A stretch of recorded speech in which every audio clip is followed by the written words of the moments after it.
So we'll have a quick discussion on language discrimination and what are different constitutional rights to prevent the language discrimination happening all around. तो हमारा जो constitution है वो क्या बोलता है, हमारे लोगों को उसके बारे में पता होना चाहिए।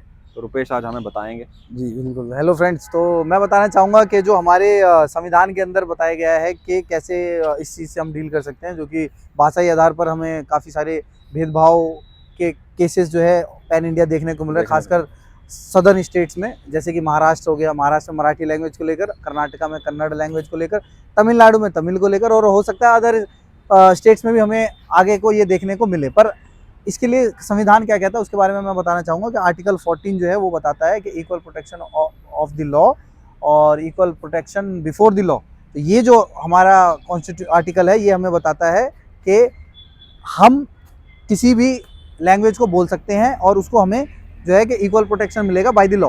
उसके बाद आर्टिकल 15 जो डिस्क्रिमिनेशन के बारे में बताता है कि आप किसी से भी रेस, रिलीजन, कास्ट, सेक्स और प्लेस ऑफ बर्थ के आधार पर डिस्क्रिमिनेशन नहीं कर सकते। तो हालांकि इसमें भाषा का जिक्र नहीं है, बट फिर भी क्या है कि आप डिस्क्रिमिनेशन नहीं कर सकते।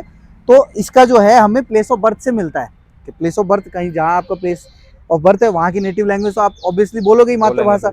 और इसके अलावा आर्टिकल 19 का जो सब क्लॉज 1 का ए है वो हमें ये बताता है कि freedom of speech and expression. Freedom of speech and expression की बात करें तो freedom of speech and expression ये है कि आप किसी भी लैंग्वेज में अपने आप को एक्सप्रेस कर सकते हो, ठीक है। तो इसकी आपको अधिकार जो है संविधान देता है। इसके अलावा आर्टिकल 16 भी है जो कि हमें इक्वल राइट्स देता है इन पब्लिक एम्प्लॉयमेंट। तो पब्लिक एम्प्लॉयमेंट में सेंट्रल गवर्नमेंट की सर्विसेज भी आती है और बहुत सारी जो सेंट्रल गवर्नमेंट की सर्विसेज हैं वो पैन इंडिया नेचर की होती है, तो आपको कहीं भी पोस्टिंग मिल सकती है। तो इसके लिए आपको हर स्टेट की इंडिया में, और देयर आर 22 लैंग्वेज, मैं आपको बताना चाहूँगा कि यहाँ भारतीय संविधान के 8वीं अनुसूची में 22 भाषाओं को ऑफिशियल लैंग्वेज का दर्जा दिया गया है।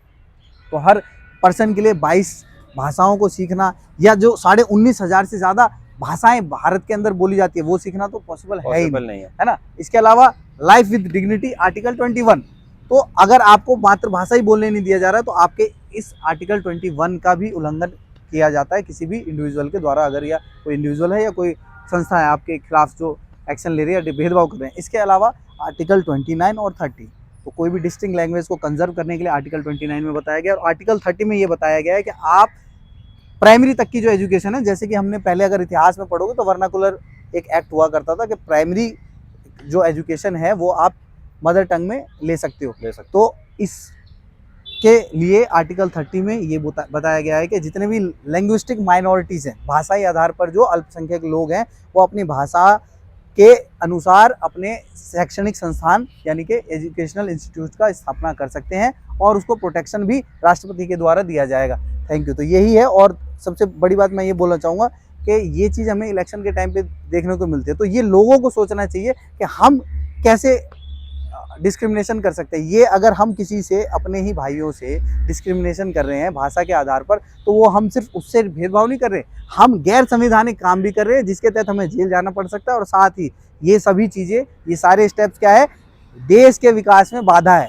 तो मैं आप सबसे ये अपील करना चाहूँगा, हम दोनों भाई, कि प्लीज़ ऐसे हरकतें ना करें, किसी से भाषाई आधार पर भेदभाव ना करें और सबको इक्वली ट्रीट करें। हाँ, सबको इक्वली ट्रीट करें, सभी हमारे भाई हैं। और यही हमारी जो अनेकता में एकता वाली बात है उसको दिखाना चाहिए हमें। ठीक है, thank you. Let's grow together. Thank you so much.